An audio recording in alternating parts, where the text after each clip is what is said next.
Hello दोस्तों। आज एक फिर से एक स्टोरी है, लेकिन फिर से किसी माइंडसेट की बात है, किसी चीज़ को समझने की बात है। बात पसंद आती है तो लाइक शेयर कमेंट ज़रूर बनता है। एक बार एक नगर में जैन मास्टर्स आए हुए थे। बात बहुत पुरानी है। तो वहाँ के नगर सेठ जो हुआ करते थे, वो अपने बच्चे को लेकर के आए कि वो शांत प्रिय जैन मास्टर से कुछ मिलेंगे, अच्छा सीखेंगे।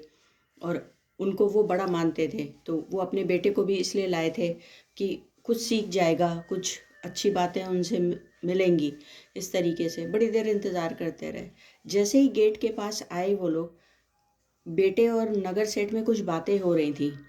नगर सेठ को बड़ा गुस्सा आया और उन्होंने वहीं पे डांट लगाई। तो मास्टर वहाँ पे देख रहे थे, तो उन्होंने कुछ नहीं बोला। मास्टर्स बहुत शांति प्रिय थे, उन्होंने सिर्फ मुस्कुराया। तो जो सेठ थे वहाँ पे, वो थोड़ा सा सकपका गए कि मैंने क्या कर दिया, मास्टर के सामने ही ये चीज़ मैंने कर दी। तो उन्होंने घुसते ही कहा, मास्टर सॉरी, मैं थोड़ा सा प्यार में अपने बेटे को डांट देता हूँ कभी कभी।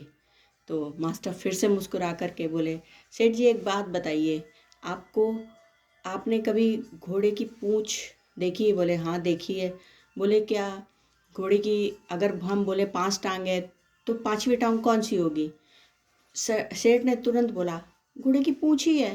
तो उन्होंने कहा कि सेठ जी, मैंने पूछा घोड़े की कितनी टांगें हैं, या 5वीं टांग है? तो उन्होंने कहा कि नहीं। फिर सोच पे जब दिमाग हुआ ऐसा, उन्होंने कहा नहीं, घोड़े की तो 4 ही टांग है, वो तो पूँछ कहलाती है।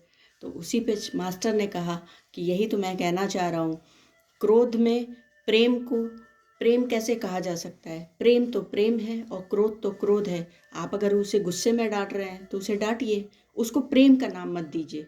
आप ये मत बोलिए कि आप प्रेम में उसे डांट रहे हैं, तो वो क्रोध नहीं है, वो प्रेम है। मैं बस इतना सा कहना चाहता हूँ। बात समझ में आ चुकी थी कि जो चीज़ है जैसी है उसको वैसे ही देखो और उसके अकॉर्डिंग ही एक्ट करो। ये मास्टर ज्ञान देना चाह रहे थे। हम सब भी बहुत सारी चीज़ों में ऐसा करते हैं, करते कुछ हैं, बोलते कुछ हैं, होता कुछ है। बात समझने की है। हर चीज़ के लिए क्रोध आ रहा है तो क्रोध करिए, प्रेम आ रहा है तो प्रेम करिए।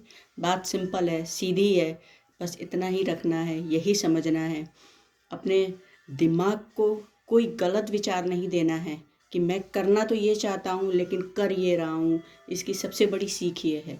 बात पसंद आती है तो लाइक शेयर कमेंट ज़रूर बनता है। Thank you so much.